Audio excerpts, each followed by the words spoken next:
welcome back to the Film and TV channel. We're all staying safe and well. We have a movie today that had a short cinema release and is now on Netflix as I'm recording this on the 7th of January 2023. So all scores and comments are at that date.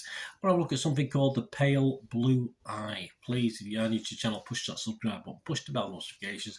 And if you're pushing buttons or you've already pushed that button, give that little like button as well. I'm trying to get to about 10 likes for these film reviews if I can. So if you can get me up to that 10 likes, we'd much appreciate it. Thank you very much. It's always appreciated. It's always nice to see, isn't it? To make an old film and TV watcher very, very happy. I do these film and drama reviews, information vlogs, even the odd quiz as well. So please join me and spread the word. Yeah, The Pale Blue Eye, a 15 certificate. 128 minutes. It's classed as a mystery drama thriller written and directed by Scott Cooper, adapted from the 2003 novel of the same name by Louis Bayard. So if you've read that, yes, you might be. I do that. I sometimes read a novel before I watch a film, or watch a film and then read the novel. So I'm weird. That's just how I am. Are you the same? Let me know. What's it about? Well, at West Point Academy in 1830, the calm of an October evening is shattered by the discovery of a young cadet's body swinging from a rope just off the parade grounds. An apparent suicide is not unheard of in a harsh regiment like West Point's, but the next morning an even greater horror comes to light. Someone has stolen into the room where the body lay and removed the heart. There you go. So we need a detective to come in and investigate this, don't we? And the cast includes that detective, Christian Bale, who plays Landor, and Harry Melling is the other main protagonist. He plays Mr. Poe, Edgar Allan Poe, no doubt, no less. And we also get such luminaries as Gillian Anderson, Lucy Boynton, Charlotte Gainsbourg, Toby Jones, Harry Lorty, Simon McBurney, Timothy Spall, and Robert Duvall. Toby Jones, he gets everywhere, old Toby Jones. Rotten Tomatoes audience, let's have a look at what the public are thinking. 74%, so that's all well and good. 3.9 out of 5. Internet Movie Database, again, very, very good. 6.7 out of 10. About an 88% positivity. We're all for that.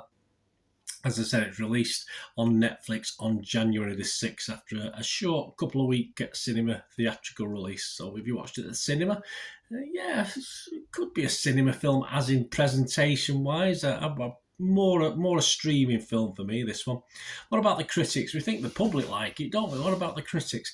Well, they're not too bad either. Rotten Tomatoes, 67% positivity based on 121 scores and reviews. Average rating of 6.1 out of 10, we'll take that.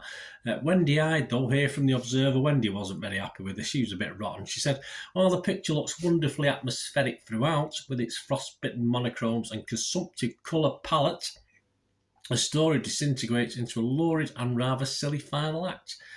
I thought that was okay. It's all right. Just an ending to a film. Clarice, the lovely name Clarice Luffrey, was fresher. Well, just about. She's from The Independent here in the UK. She said, "It's a handsome adaptation, albeit with an unnecessary bit of literary celebrity dragged alongside it." I thought that helped it, in fairness. I don't mind a bit of a wordy film at times, as long as it's coming to a conclusion at some stage.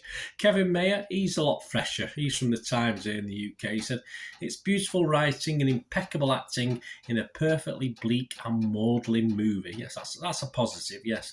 And it got 80 fresh and 41 rotten. So 2-1 basically, isn't it? And the consensus reads, "It lacks its source material's piercing gaze." Would I go back and read the original book? Possibly, or I might listen to it on an audiobook. But this well-cast mystery is just intriguing enough to investigate. Yeah, I'll possibly agree with that. Metacritic, the other critic site we'll look at, not quite as convinced. 56 out of 100, so just a little bit below that 6 out of 10. That's 38 critics who scored it anywhere between 38 out of 100 and 83 out of 100. The lowest was Derek Smith. He scored it 38. He's from Slant magazine. He said, "The film often feels like one of the corpses in its story, cold, lifeless and without a heart." Yeah, it does, but there's enough in it to sort of compensate, I think. The Rap's William Bibiani, he gave it 80 out of 100, he liked it. He said Scott Cooper has directed a film with a gimmicky premise but genuine dramatic weight, anchored by handsome filmmaking and striking performances. Again, I agree with the negative, I agree with the positive on that. And that brings me to my little conclusion, my little thoughts. I am going to score, initially I was going to give this 6.5 out of 10, but sort of looking back at it without wanting to watch the film again, I've come down to 6 out of 10 because the goods there, the good and the bad sort of outweigh each other, and you do get a reasonably watchable film. And perhaps in over about 2 hour runtime, perhaps not enough. It could have been more in bits, and it could have been less in other bits as well.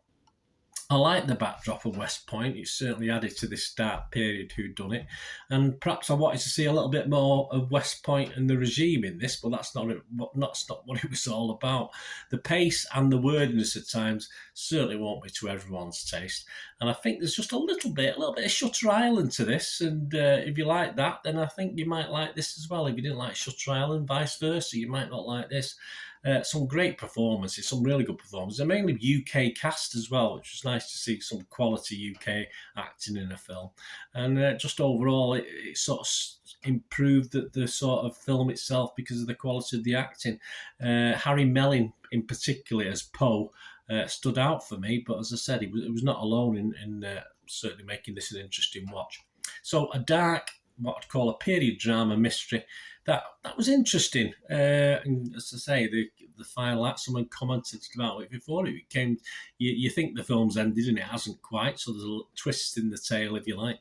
So a period drama mystery that was interesting, if not totally gripping. I must admit, it's a bit too wordy at times, which I don't mind, but I know a lot of people wouldn't. So I think it could have been better, but not bad. Not a bad effort, that's for sure. As far as a streaming film, if I'd gone to the cinema to watch it, I might have been a little bit disappointed, but sat at home with a hot cup of cocoa, it was all well and good. Thanks for watching. Please let me know your thoughts. It'd be great to hear from you.